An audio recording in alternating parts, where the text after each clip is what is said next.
Hello everyone, how are you doing? This is Daryl, Guberman, CEO of Guberman PMC LLC, a quality consulting firm here in Connecticut. We've been open as of August of this year, 2024, for 13 years. This video today is about study of 99 million C-19 vaccinated people, finds links to brain and heart problems. The rest of the data will be down below this video. In fact, I did one about brain fog and one that concerned Israel in September of 2023 before Hamas invaded in October.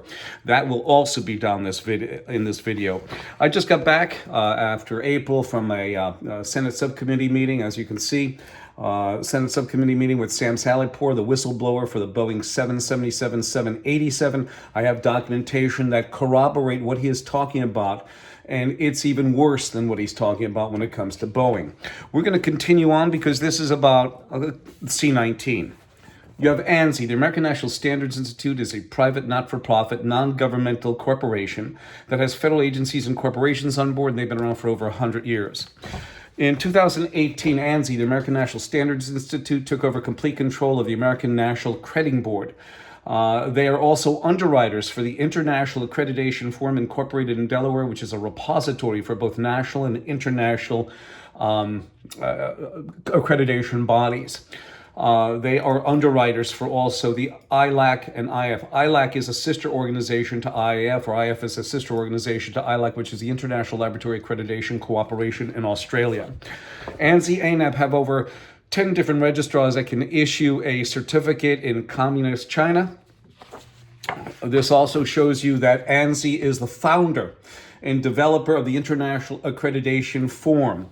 At the time, we have Mr. Randy Doherty, who gave a exposition or a speech, and he said that ANSI, he said that the IAF and ILAC are sister organizations, as we can see here. ANSI and ANAB are underwriters, which means they take all systematic and also product failure within that system. This is showing you that they are a underwriter, and I will show you this is a government contract from 2018 when the IAF was controlled and manipulated by communist China in Delaware.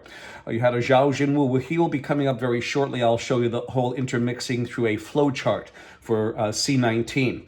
So this shows it to you. The State Department invited China in at the time and said you have to be IAF and ANSI ANAB.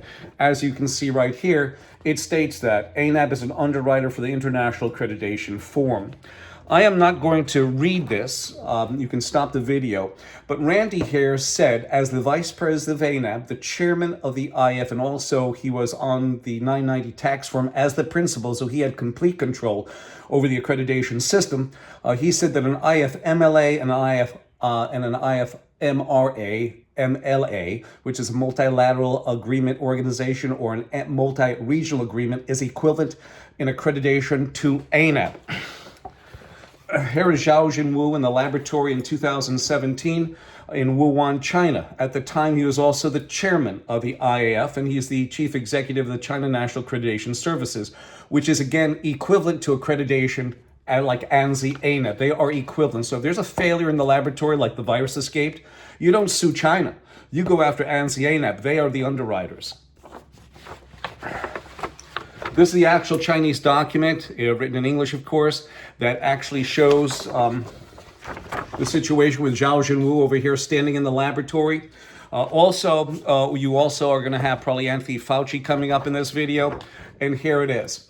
This is a workshop, a second China-U.S. workshop on challenges of emerging infections, laboratory safety, and global safety security. And the very first bullet point here is on gain of function. If you remember correctly, that more and more is coming out that Fauci lied under oath. That means that he should really go to jail, okay?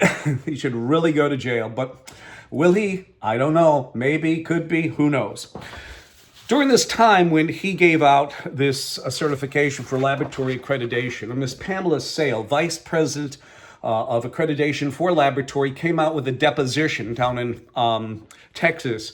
And you will see that shortly, but I wanted to show you this because in 2017-18, a contingency went down to Wuhan, China, and the scientists there complained that they did not have enough trained technicians trained technicians, and in 2019, this is the actual document from the Center for Disease Control, which, by the way, also sits on ANZI's board, and they came out, and this is what it says on page 3. The safety and function of a biolevel 4 laboratory like Wuhan, China, rely not only on the containment facility and biosafety management systems, but also on highly qualified and experienced staff. So we have a situation there that they did not have qualified staff, yet they were dealing with coronaviruses. And this was done in May of 2019. Pamela Sale, we're going to come up with, and here she is. She confesses to the escape of the coronavirus, the C-19 virus. She basically says one of the issues that there is no commonly agreed upon set of standards that forensic labs around the country have to follow. Instead, there are informal guidelines that labs can choose to follow or not. So she basically said it's out of control. We have laboratory failures on this list here. And this is what also we discovered as we dug deeper into this laboratory FUPA. So there's a lot of issues in accredited systems.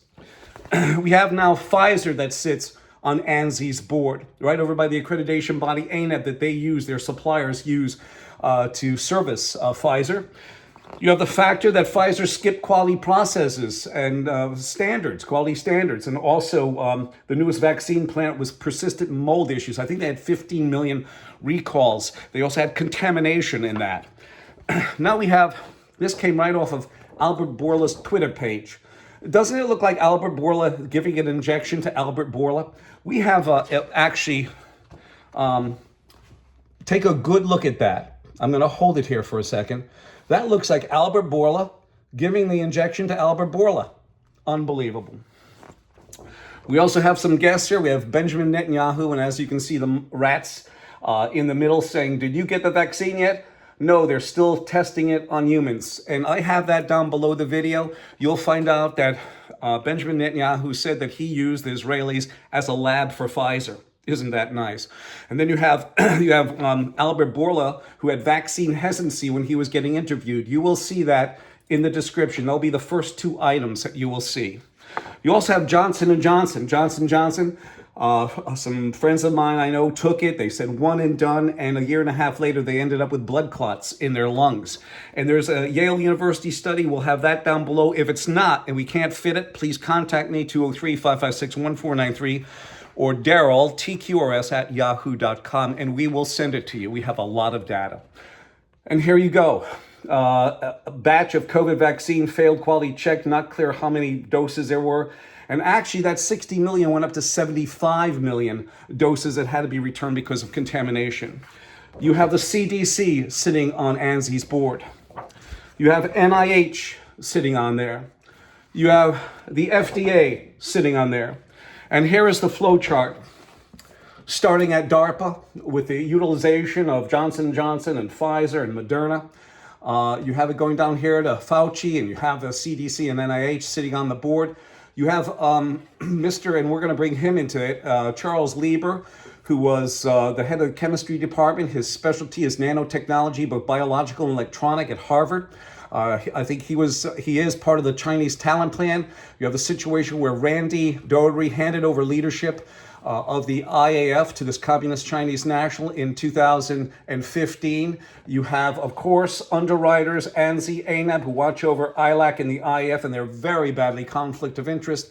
Here's Zhao Jinwu standing in the lap, and here is the item about the gain of function. Here's Charles Lieber. I'm sorry for the blur, but we have a better picture of it. His talent plan contract, $1.5 million. You have a situation also where Charles Lieber got awards from both NIH and also the IEEE. The National Institute of Health and also the IEEE gave him awards in his research on nanotechnology, both biological and electronic. I'm going to leave it here, ladies and gentlemen. Once again, this is about how the study of 9 million or 99 million C-19 vaccinated people finds links to brain and heart problems. I thank you, 203-556-1493, and I look forward to hearing from you.